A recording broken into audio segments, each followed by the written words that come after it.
Hello बच्चों, मैं are के सागर स्वागत करता हूं आपका एक बार फिर आपके अपने यूट्यूब चैनल आर के सागर यूनिक स्टडी में। तो बच्चों, आज की क्लास में मैं लेकर के आया हूं क्लास 12 की केमिस्ट्री का चैप्टर 5 जिसका नाम है पृष्ठ रसायन, उसका वीडियो नंबर 9। और उसमें आज का जो हमारा टॉपिक है वो है सौता उत्प्रेरण। ओके, तो बच्चों इससे पहले की जो 8 वीडियोज हैं उन सभी की बनी हुई है प्लेलिस्ट। अगर आपने इससे पहले की सभी वीडियोज नहीं देखी हैं तो आप प्लेलिस्ट में जाकर उन सभी वीडियोज को देख सकते हैं और अपने अच्छे अच्छे नोट्स वहाँ से बना सकते हैं, जो कि आपको बिल्कुल आसान ईजी लैंग्वेज में मिलेंगे।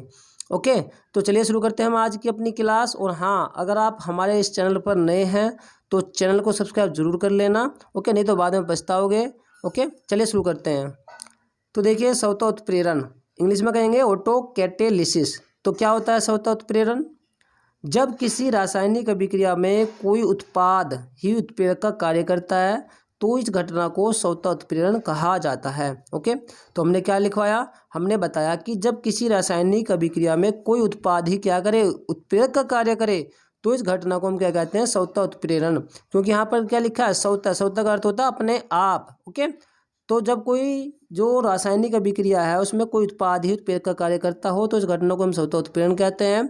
अब आपके मन में यह आ रहा होगा कि सर ये उत्पाद क्या है। ओके, कुछ बच्चों को पता होगा, कुछ को नहीं पता होगा। तो उत्पाद होता है, जैसे यहाँ पर आप देख रहे हैं, ये है एथिल एसीटेट और ये है जल। इन दोनों की हम अभिक्रिया करा रहे हैं तो ये तो है अभिकारक, और इन अभिकारकों की क्रिया के फलस्वरूप एक तो बन रहा है एसिटिक अम्ल और एक बन रहा है एथिल अल्कोहल। तो ये दोनों कहलाएंगे उत्पाद या प्रोडक्ट। ओके, ठीक। तो जिनकी हम अभिक्रिया कराते हैं उन्हें अभिकारक कहते हैं, और जो अभिकारकों की क्रिया के फलस्वरूप बनते हैं उन्हें हम उत्पाद कहते हैं। जैसे यहाँ पर आप देख रहे हैं एसिटिक अम्ल और एथिल अल्कोहल, ये उत्पाद हैं। ओके, और ये अभिकारक हैं दोनों के दोनों। ओके, तो होता क्या है, जब हम एथिल एसीटेट की रिएक्शन जल से कराते हैं, या आप ये कह सकते हैं कि जब हम एथिल एसीटेट का जल अपघटन कराते हैं, ओके, तो क्या बनता है? एसिटिक अम्ल और एथिल अल्कोहल। ओके, तो जब हम इनकी रिएक्शन कराते हैं आपस में, ओके, तो क्या होता है? जो एसिटिक अम्ल बनता है ना, तो पहले तो जो रिएक्शन है वो थोड़ा धीरे धीरे होती है, लेकिन जैसे ही एसिटिक अम्ल बनना प्रारंभ हो जाता है तो क्या होता है? जो एसिटिक अम्ल है वो उत्प्रेरक का कार्य करने लगता है, और ये जो अभिक्रिया है वो क्या होने लगती है? बहुत ही तेज होने लगती है। क्यों? क्योंकि इसमें जो एसिटिक अम्ल जो बन रहा है, ये वाला जो उत्पाद है, यही उत्प्रेरक का कार्य करता है। और आप जानती हो कि उत्प्रेरक क्या होते हैं? वो अभिक्रिया के वेग को घटाते हैं या फिर बढ़ाते हैं। ओके, तो इसमें कोई उत्प्रेरक है वो बाहर से नहीं आता है। ओके, जो उत्पाद बनता है वही उत्प्रेरक का कार्य करने लगता है, अर्थात अभिक्रिया के वेग को बदलने लगता है। समझ में आया या नहीं आया? बाकी देखिए, मैंने यहाँ पर हिंदी में भी लिखा हुआ है। ओके, बाकी कुछ बच्चों के मन में ये होता है कि सर ये रिएक्शन कैसे हुई, तो मैं रिएक्शन आपको समझा देता हूँ। देखिए रिएक्शन यहाँ पर देखिए आप, ये जल है, ये है एथिल एसीटेट। ओके, तो यहाँ पर देखिए, आपको पता है यहाँ पर कोई ना कोई तो बॉन्ड होगा ही, है ना? क्या होगा? बॉन्ड। ठीक, H2 को आप लिख सकते हैं HOH। क्या लिख सकते हैं? HOH।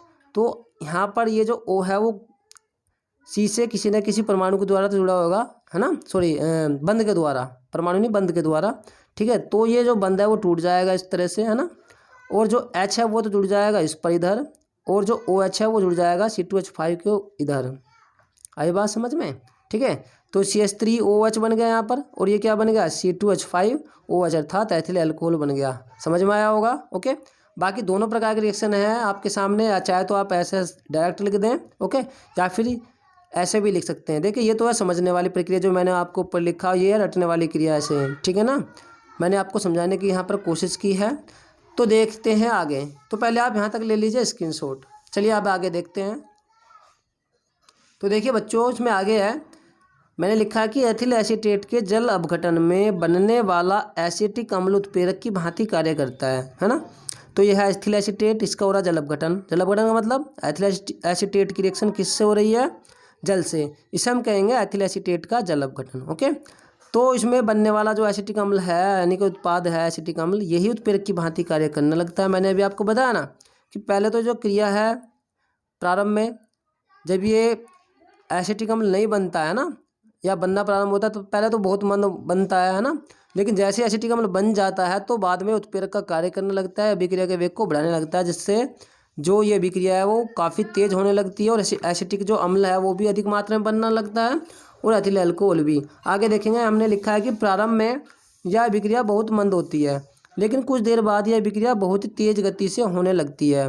ओके, क्यों होने लगती है ये आपको समझ में आ गया, क्योंकि जो एसिटिक अम्ल बन रहा है इसमें उत्पाद के रूप में, ये जो है किसका काम करने लगता है,